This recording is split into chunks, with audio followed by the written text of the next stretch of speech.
Good morning, good morning. It is another beautiful day in Tokyo. Not as cold as I was expecting, but I'm kind of happy that we're having a nice slow start because we were up pretty late last night. After Tokyo Auto Salon, we had a quick break before going out again. We have a couple of friends that know a guy here in Tokyo, and basically he gave us a tip-off on an underground meeting out in Akihabara where a bunch of people were going to get together, hang out, talk cars, and have some fun. So we had to stop over there. It was pretty much everything you'd expect in a Japanese underground street scene meetup. We saw GTRs, we saw RX-7s, all sorts of S-chassis cars, and even some European cars like Audis, BMWs, Porsches, and some surprises that we weren't expecting, one of the coolest of which was a Mercedes McLaren SLR 722 that was just tucked away in a quiet corner of the garage. Some other things we saw down there were a couple of Rolls Royces. I'm pretty sure it was a matching pair owned by the same person, and then some other cool things like a lime green lifted Brabus Edition G-Wagon. So really cool to see, and today we're going to take it a bit more easy, at least for the first half of the day. We're hopping over to Odaiba, which is just inside of Tokyo Bay. Odaiba is a man-made island, and over there we're going to be doing things like going to Tokyo Megaweb, Joypolis, checking out the Initial D game. So if you've seen that life-size arcade game where you're sitting in actual cars, we're going to go do that. There's also a couple other things we've heard about that we have no idea what to expect, one of which is a poop museum. So let's go for a bit of a trip and see what's out there.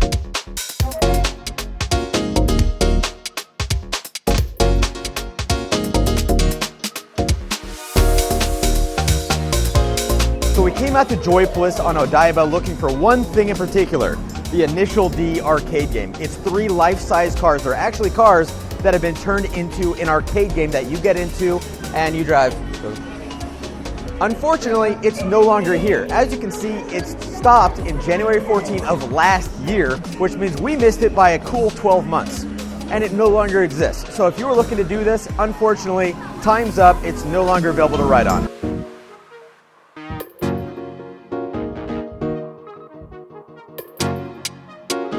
Behind me is a Statue of Liberty. The one in New York is not the only one in the world. There's also one in Japan, and I believe there's a third one somewhere else, but this one, as you can see, is not quite to the same scale as the one that we have in the US. But if you do come to Odaiba and you want to have some fun photo shoots, here's a good spot to do it. We are next to Aqua City, which is a big shopping complex, and behind me is the Statue of Liberty that they have here in Japan, Rainbow Bridge, and even Tokyo Tower can all be seen from this vantage point. It's a great spot for some photo ops, and I need to drink more of these because I'm messing up my words now.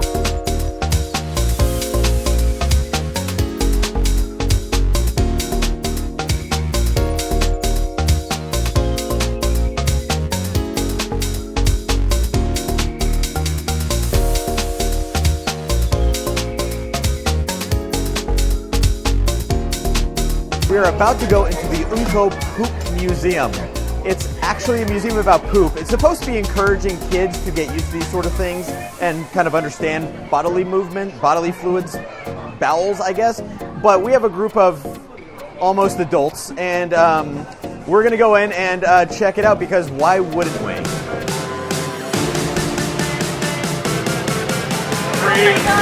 Go!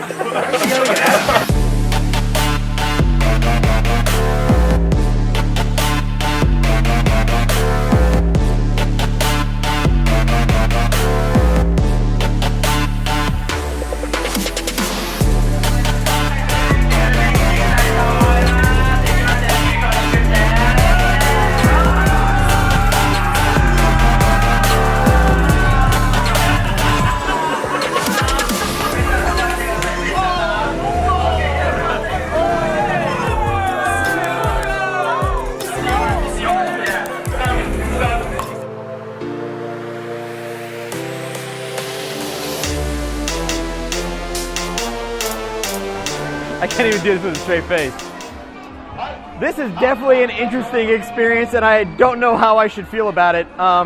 Everybody's literally playing with plastic poop and screaming poop in multiple languages. Unko means poop in Japanese. Obviously, we're saying it in English in a few different connotations, but definitely fun. And as long as you have a light heart and fun spirit, definitely worth visiting. It's a pop-up exhibit, so it may not be here for long, so if you want to check it out, you better do it soon.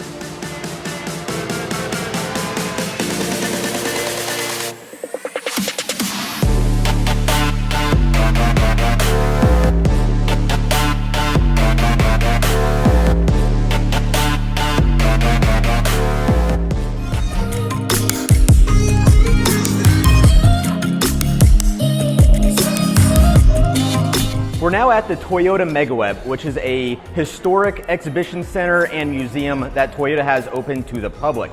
Behind me is the first thing we saw when we walked in. It's a 2000 GT. There are only 337 of these made, and this particular one is one of only 9 ever produced with a 2.3-liter engine for export markets. Seeing this sitting here is something I never expected, and it's only the first thing we've come across. There's a whole lot more that we're about to check out.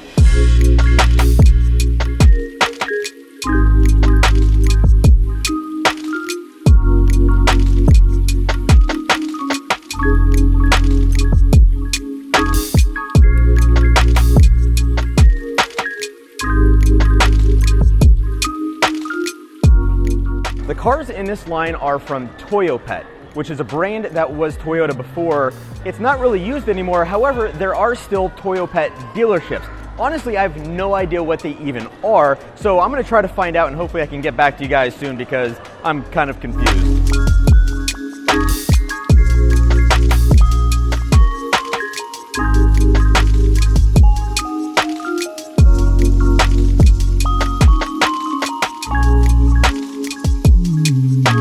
What we just saw was the museum part of Toyota MegaWeb. That is on the other side of Venus Fort, and this side of Venus Fort, we have got the showcase side, which is going to be more production vehicles, modern vehicles, and even a bunch of concept vehicles. Last time I was here, there were even some race cars from Formula One and Super GT. There were some those individual transportation modules that you see in those futuristic ads that never make it to production. Well, they actually have some of them here. So let's go inside and see what's up.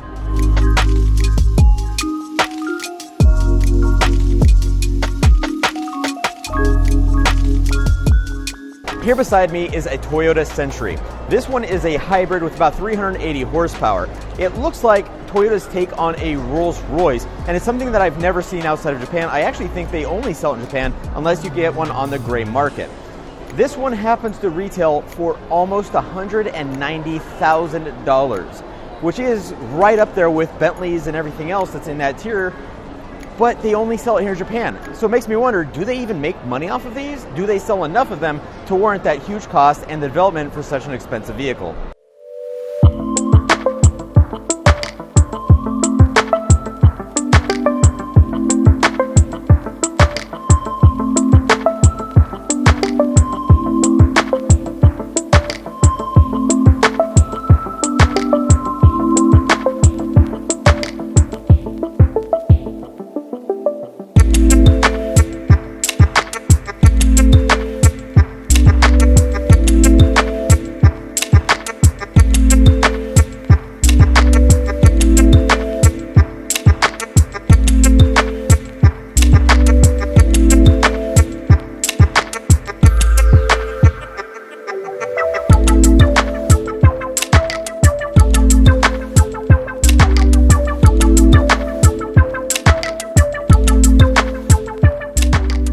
What we saw today was a small hint of what's actually here on Odaiba. It's a massive man-made island, and there's a ton to see. Museums, exhibitions, displays, malls, shopping, everything that you could want is here. All you have to do is hop on the Yurikamome line and get into Odaiba or Odaiba Station, and you'll be able to explore all of it for yourself.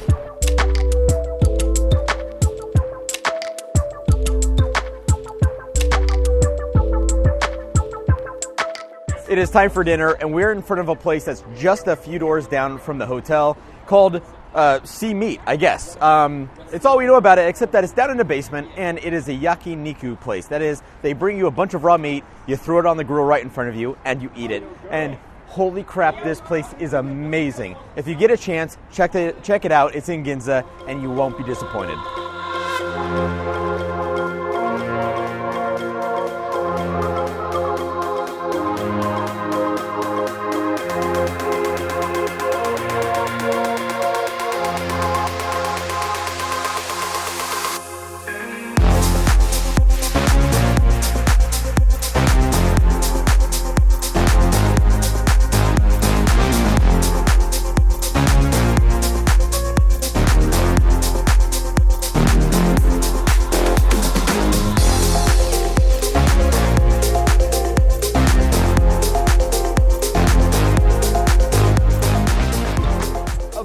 places to go in Tokyo, I have to say that Robot Restaurant is one of my favorites. This is the third or fourth time that I've come to Robot Restaurant, and quite frankly, I love it.